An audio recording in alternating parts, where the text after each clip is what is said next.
I think I'm going to go ahead and get us started just out of consideration to those of you joined right close to 11. And we have a number of presentations, so I want to get started. So good morning, I'm Isabel Alegría, Communications Director at Public Advocates, and welcome to today's press call. Before we take any questions, we have several brief presentations about the UCP complaint filed this morning against the San Bernardino County Office of Education by Public Advocates and the ACLU of Southern California. You'll find the spelling of each presenter's name and their full title in our press release about the complaint. If you haven't gotten the press release, we'd be glad to send it to you. And this is with the exception of Ms. Rodriguez, Salcido, and Jones, and I'll give you those spellings in a moment. So our presenters are Nicole Gon-Ochi, Senior Staff Attorney at Public Advocates, Ariana Rodriguez, and that's A-R-I-A-N-A, Rodriguez, R-O-D-R-I-G-U-E-Z,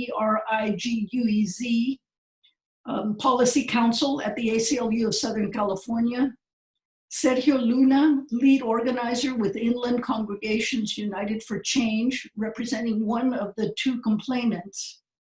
Natalie Salcido, and that's N-A-T-A-L-I-E-S-A-L-C-I-D-O, who is an incoming junior at Cajon High School, and that's C-A-J-O-N, part of the San Bernardino City Unified School District.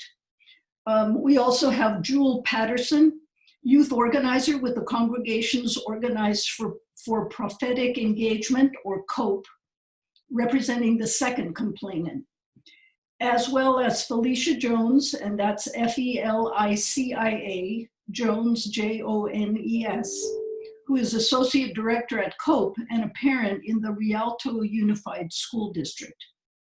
And finally, also joining us to help answer questions at the end is John Affelt, Managing Attorney at Public Advocates, and Victor Leon, Deputy Litigation Director at the ACLU of Southern California.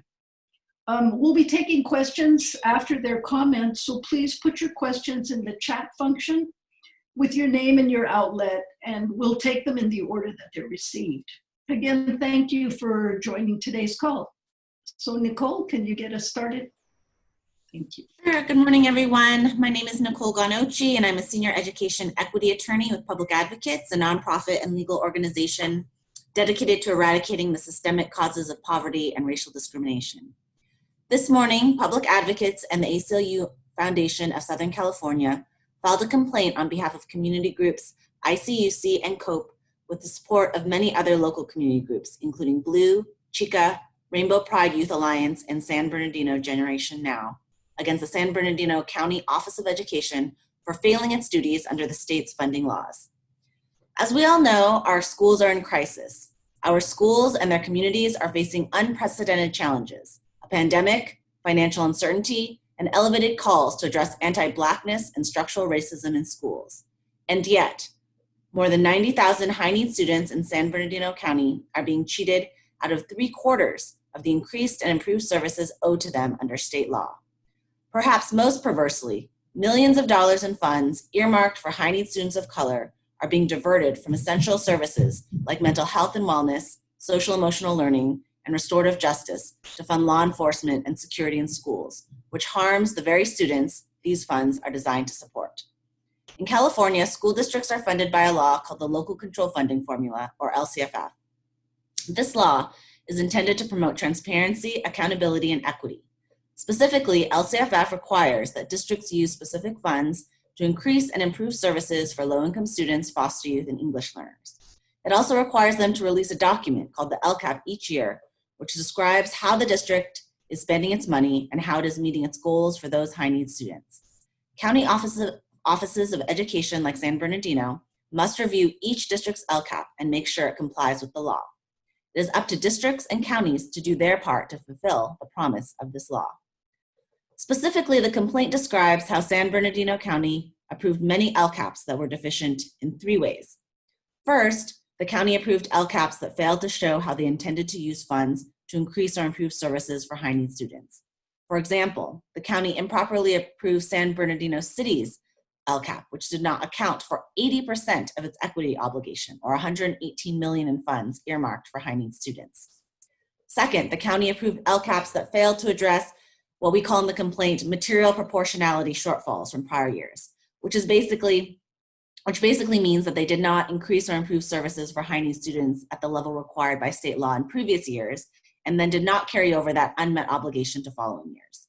For example, the county improperly approved Hesperia's LCAP, which only spent 1/3 of the funding it received to support high-need students and appears to have swallowed its unspent millions into general spending, undermining essentially the equity obligation there.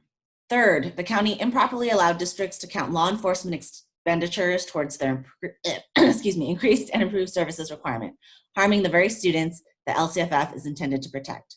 For example, the county approved Chafee's LCAP, which spent 20% of its total S&C or equity fund allocation on law enforcement contracts and security.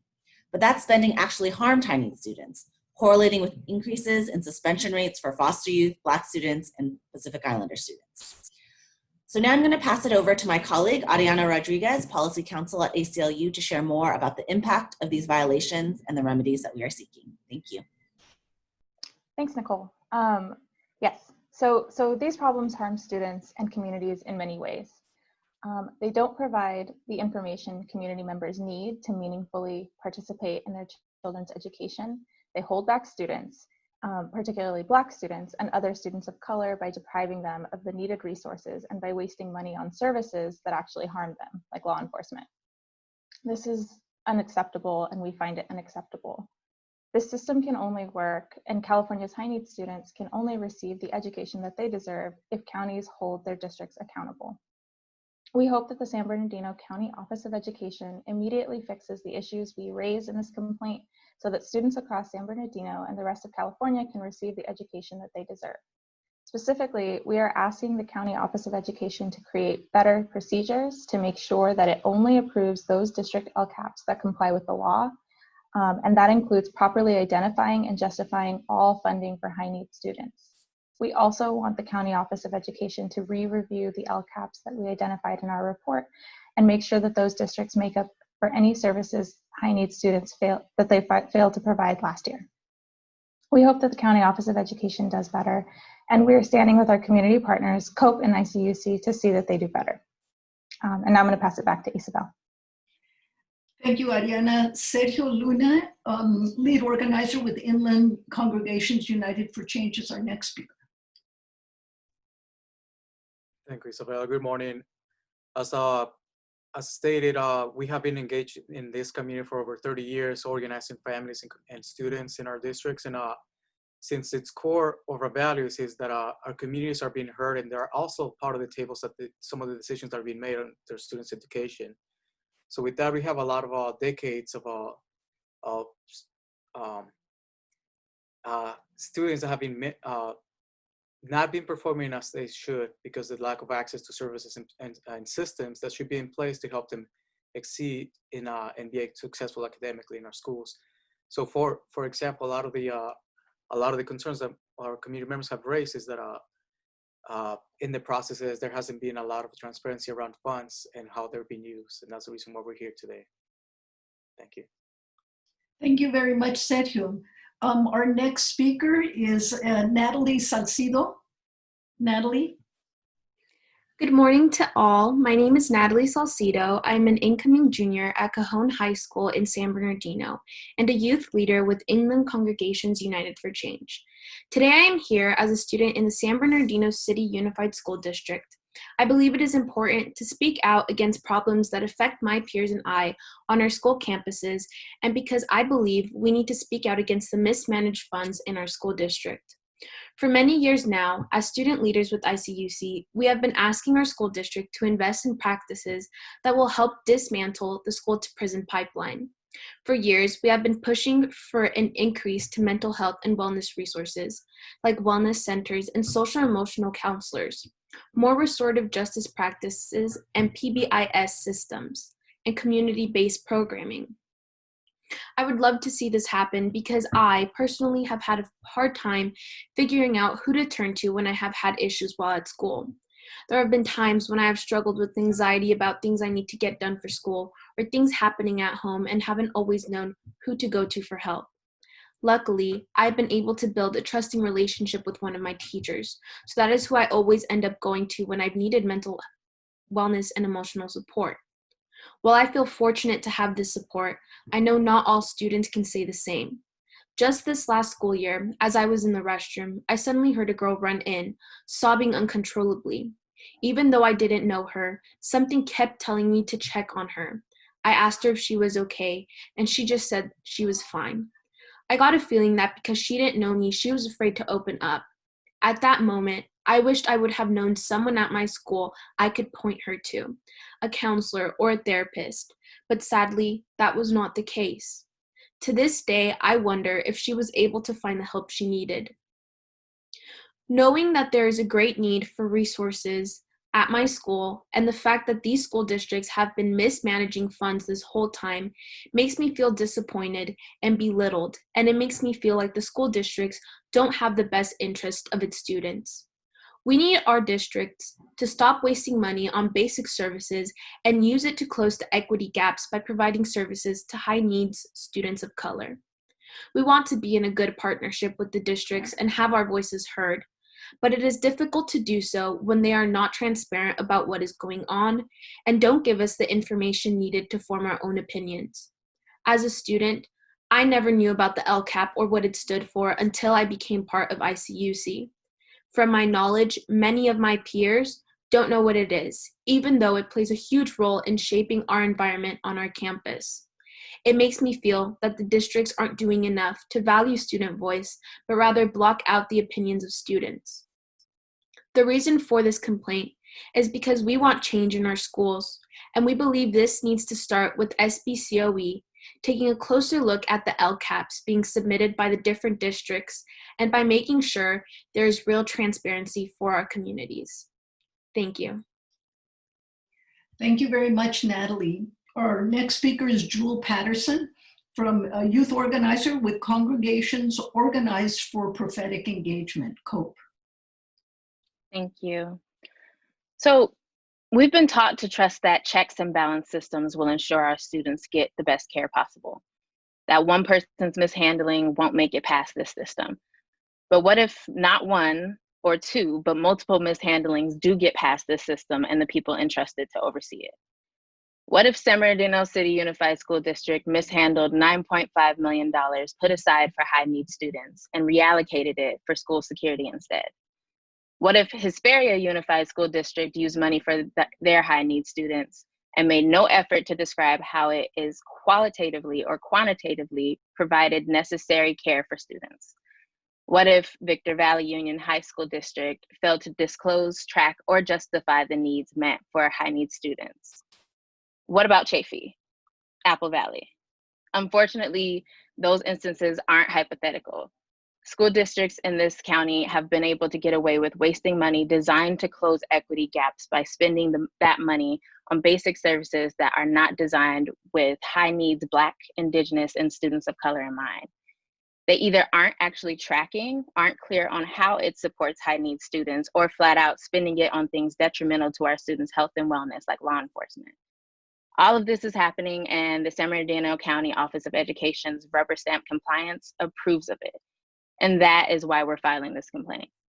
We don't need districts to waste money, and we definitely don't need to be funding cops in our schools.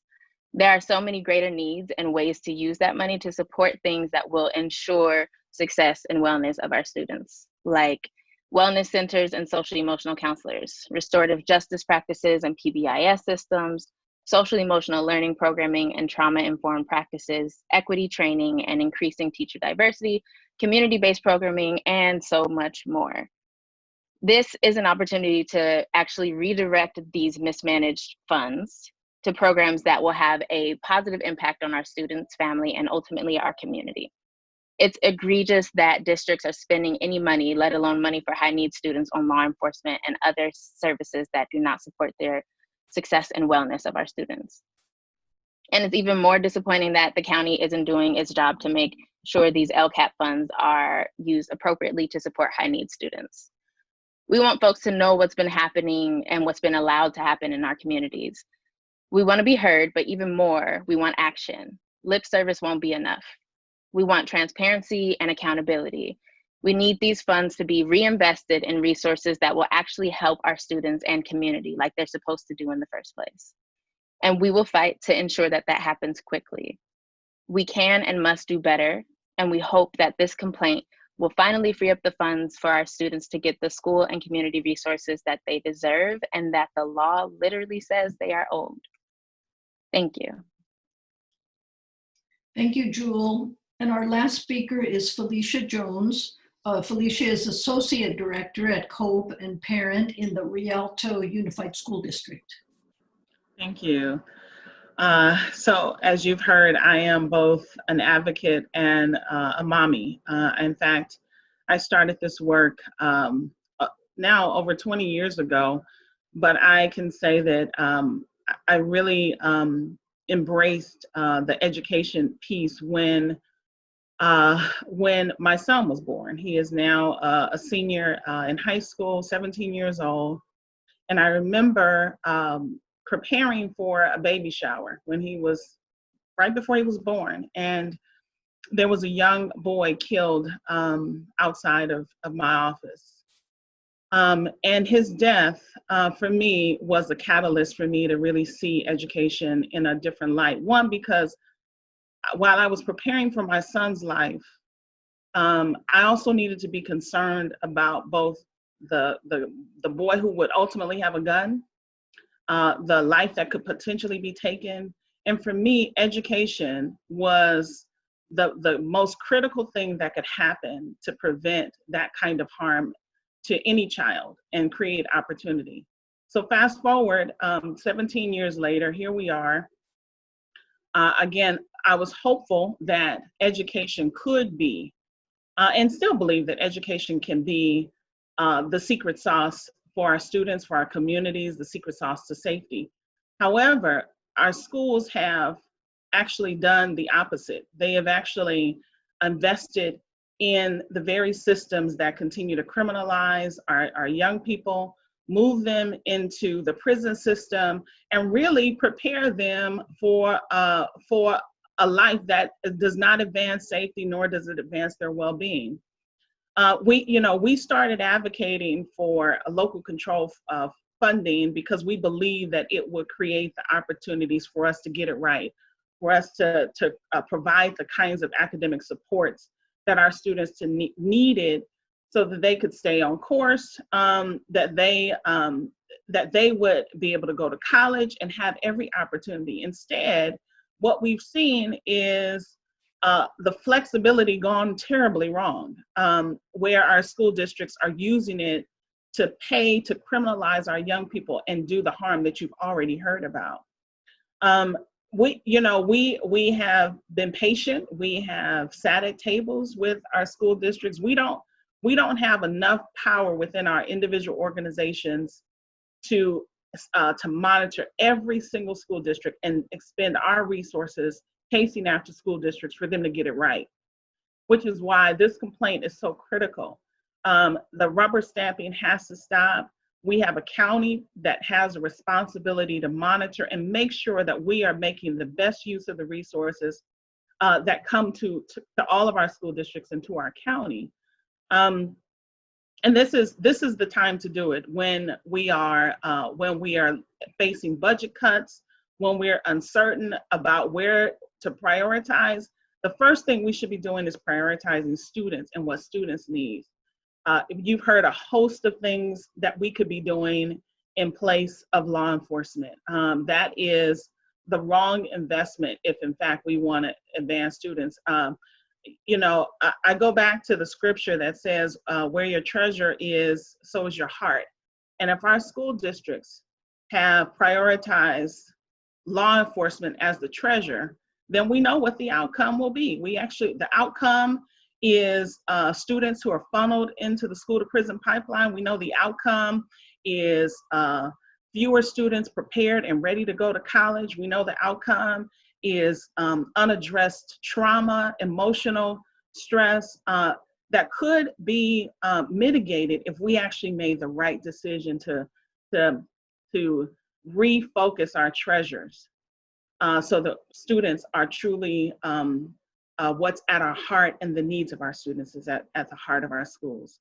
So we're taking this really important step. We think counties can do better, and we believe this is what it absolutely takes to make counties pay attention and wake up, so that all of our students throughout this county are supported and served well. Thank you very much, Felicia, and thank you all the speakers. If anyone who would like to ask a question, now I'd like to just open the floor for you to ask questions of any of the speakers. You could put your question, if you like, into the chat, if you have one.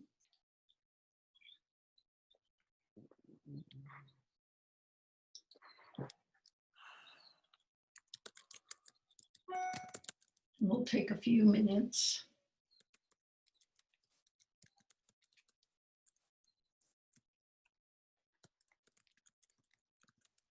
I'm not sure if anyone has a question, or I think you can get into the chat mode. So let me put one out just in case. Yeah, or folks want to unmute and just ask their question. If you don't have access to a keyboard, feel free to just unmute yourself and ask the question as well, if that's easier. Yeah, I think that would be easier. I see John has his hand raised. Go right ahead. Yeah, thank you. Yeah, hi. Thanks for having the press conference. Did any of the speakers, were they involved in any of the LCAP process, particularly San Bernardino, which is so short? How do you approve an LCAP with what you assert 80% missing of the money for supplemental concentration? Did you notice this in the LCAP? Did you raise it with the district, or is this the first time that you learned of this quantity? So we, as organizations, COPE and ICUC, we advocated in the passage of Proposition 30 that became LCFF. And ever since, we engaged with legislators in the passage of the statute of LCFF, right? But also, we also participated with the CDE, ensuring that parent and student engagement was part of the LCAP. So ever since the passage of it in 2012, we have been engaged in our district's LCAPs. We have attended, along with many community members, hundreds of parents and students. We also have had joint community presentations to educate the community about what the LCAP was, the process, and how they had a voice at the table. But unfortunately, for the past, ever since, our district only reported a portion of the supplementary and concentration funds to the community. And as recently became, the community was aware of the extra almost 100 million that was not accounted, was not presented to the community as supplementary concentration funds. There was an outcry from the community, from the entire community, even leadership within the school districts, parent advisory committees, of feeling like we have only heard of about $20 to $30 million that we had a say on, but yet comes to light that there was about 140 million that the community should have had a voice at the table. So yes, we have been involved for many years, and it's just recent that this came to light. Yeah, I'm just curious because the LCAP is supposed to say you got X dollars in supplemental concentration. I mean, it should be very clear in the LCAP what the amount was, and I was curious whether it was apparent to everyone that only 20% of that was represented in the LCAP in some way that you could see it in the LCAP. I haven't had a chance to go through your LCAP, but it seems so glaring. I'm wondered at what point in the process did you raise it to the administration? You know, where's the other money we're not seeing here? Yeah, transparency, LCAP transparency has been an ongoing problem for everyone. And you know, this only, as Sergio said, only recently came to light, but our first step was really to go directly to San Bernardino City and continue to ask for that transparency. And while we have insisted that, that it was inappropriate to use supplemental funds in that way, they have still believe that they have certain flexibility to do that. And so really at this point, our only recourse was to really take this matter up with the county, who has the responsibility to, to really to flag things like that and make sure that they're in compliance. And certainly having ACLU and public advocates here to support us and really to help interpret the law and what they are required to do, which they have done by way of public comment, by way of meetings with school board members. We have exhausted several of those measures before even proceeding with this one, and really believe that we have to turn the heat up in order to get the kind of transparency and accountability that we think is really important. And Jen, I'll just add really quickly to that, because it really is about all the years of effort on the ground to make things transparent and to make engagement meaningful.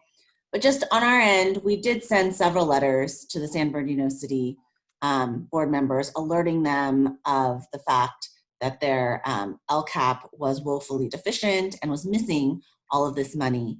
And it's kind of hard to tell, I guess, at first glance, because their parent budget overview, which lists sort of the amount of money that's in the LCAP and how much money they get, was not disclosing the full emissions. So anyway, we have done some advocacy around that, and happy to share those letters if you're interested. Yeah, usually you copy the county. Did you copy the county in those original letters? What you did? Yeah. Any response from the county at that point? No response, no. Okay, thank you. We do have a question from Ricardo. Are the allegations in public advocates' complaints limited to San Bernardino County districts, or is there a sense of this happening in other communities across the state? I mean, I can take the first stab at that and then turn it over to anyone else. There's definitely widespread evidence of these sorts of accountability problems throughout the state. Actually, public advocates and ACLU and another community organization, Gente Organizada, which is based in Pomona, California, we published a report a couple of months ago that analyzed 136 LCAPs, every district in Los Angeles, Riverside, and San Bernardino counties, and found really, really widespread violations in terms of actions not being in the LCAP, not being identified or justified. And the focus of our report was the misspending of law enforcement and security, the misspending of supplemental and concentration funds on law enforcement and security. So we are hoping that this complaint will result in widespread change throughout the state, where county offices of education will be will learn, I suppose, to have a better accountability mechanism, and that it will become more apparent to districts and oversight agencies that these funds must be used for their purpose and should not be misappropriated, and especially not misappropriated for law enforcement and security. Does anyone else want to say anything on that? Folks who've worked in other districts?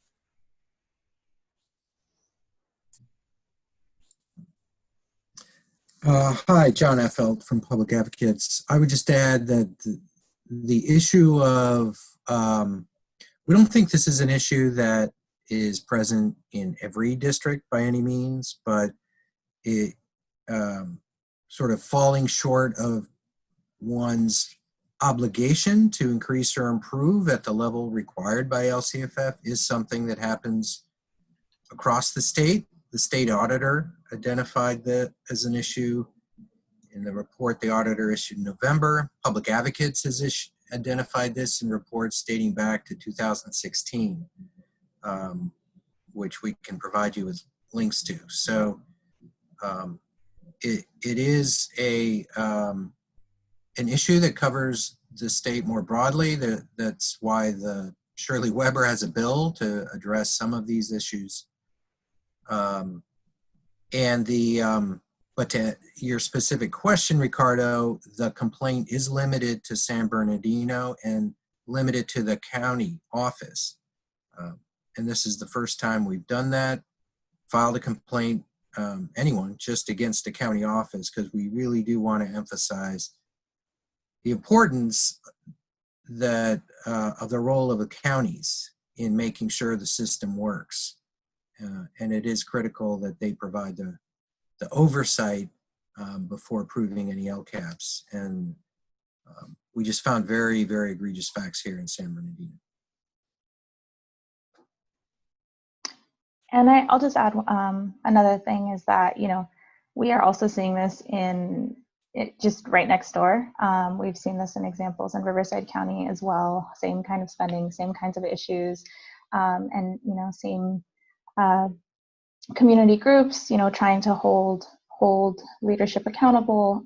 We've seen this in Moreno Valley Unified, same kind of thing, spending supplemental and concentration funds on school police and things that the community has made clear that they don't want, and that is harmful to high need students. We are also seeing this in Riverside Unified, for example, and all of those are listed in our Rights to Resource report that Nicole mentioned. Mm-hmm.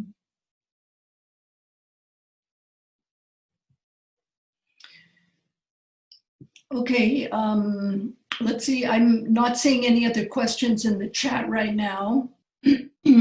Does anyone have any concluding comments that they'd like to make before we sign off? And of course, at any point, if anyone has a question that occurs to them or they want to put in there, please go ahead and do so. But do we have closing comments from anyone?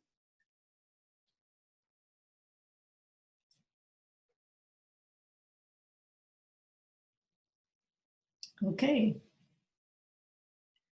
Well, I think we took all the questions there were. Thank you very much to those of you who joined today, and thank you to our speakers for the preparation for the call today.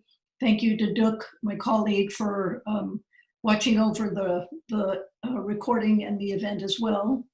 And thank you all. And please do get in touch with us at Public Advocates or ACLU if you have any follow-up questions or would like to set up a personal interview with anyone who spoke. Okay, thank you very much. All right, bye all. Thank you.